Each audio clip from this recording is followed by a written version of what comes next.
Mummy and Colby read Giraffes Can't Dance by Giles Andreae and Guy Parker Rees. Giraffes can't dance. That's a giraffe.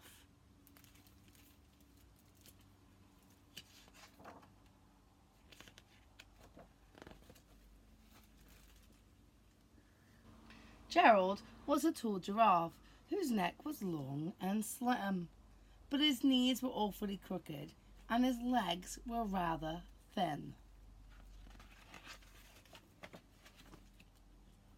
He was very good at standing still and munching shoots off trees, but when he tried to run around, he buckled at the knees. Now every year in Africa, they hold the jungle dance, where every single animal turns up to skip and prance, says jungle dance. And this year, when the day arrived, poor Gerald felt so sad, because when it came to dancing, he was really very bad.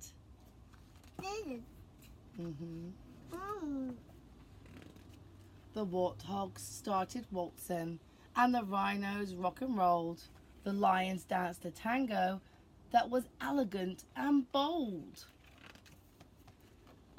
The chimps all did a cha-cha with a very Latin feel, and 8 baboons then teamed up for a splendid Scottish reel.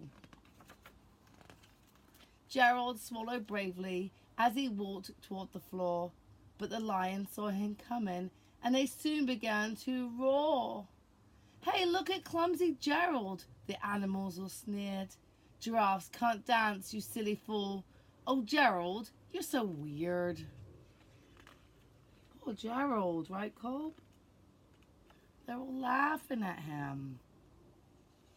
I don't think he feels very good about that.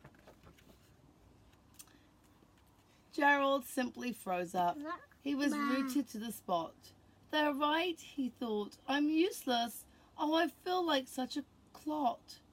So he crept off from the dance floor and he started walking home.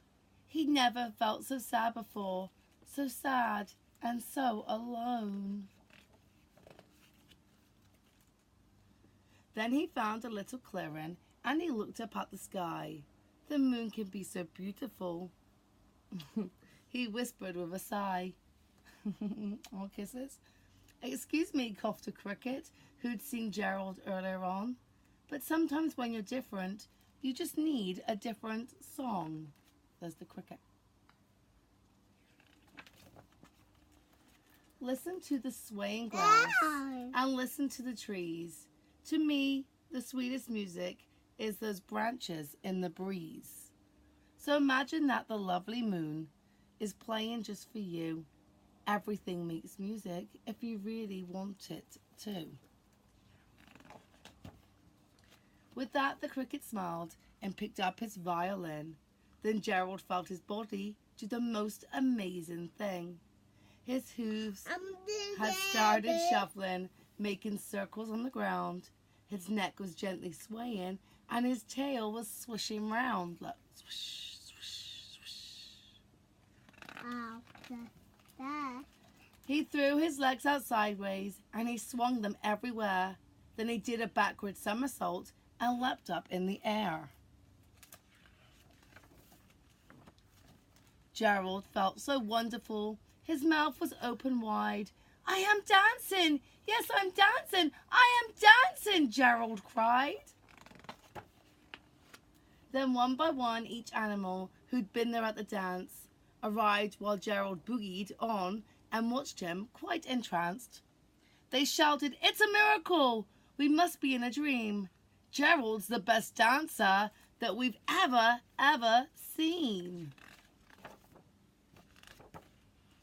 "How did you learn to dance like that? Please, Gerald, let us know." But Gerald simply twirled around and finished with a bow. He finished with a bow. Then he raised his head and looked up at the moon and stars above. "We can all dance," he said, "when we find music that we love." Giraffes can't dance.